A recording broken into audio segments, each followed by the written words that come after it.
যুবক, সারা রাত্র যেই চোখ দিয়া মোবাইল তাকাইয়া কবিরা গুনাহ দেখো, মাওলায় যদি অন্ধ বানাইতেন বল কেমনে গুনাহ দেখতি।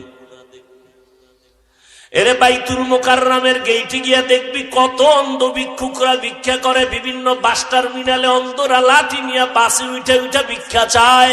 সায়েদাবাদ বাস টার্মিনালে অন্ধ মানুষ ওইটা বলে যাত্রা পথে আপনারা সিলেট যাবেন, বরিশাল যাবেন, খুলনা যাবেন, চট্টগ্রাম যাবেন, যাওয়ার পথে আমারে কিছু দান করেন, আমি অন্ধেরে আপনাদের 2 টাকা নিয়ে আমি সন্ধ্যাবেলা কিছু বাজার নিয়ে ঘরে যাই, আপনাদের যাত্রা সুন্দর হবে আমি দোয়া করি।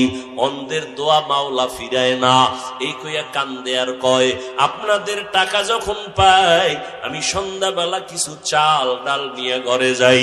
আমার 2টা ছোট বাচ্চা আছে, ঘরের মধ্যে যখন ঢুকি আমার আওয়াজ পাইয়া আমার বাচ্চা 2টা একটা দৌড় দেয়।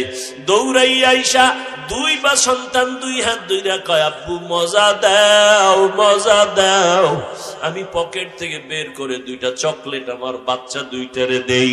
এই বাচ্চা 2টা চকলেট পাইয়া আমার গলা জড়াইয়া 2 বাচ্চা 2 দিক দিয়া আমার গালে চুমু খায় আর কয় আব্বু তুমি কত ভালো, তুমি কত ভালো। আমি আমার বাচ্চা 2টারে কোলে জড়ায় কাঁদি আর বলি ও দয়ার মালিক, তুমি আমারে এমন অন্ধ বানাইছো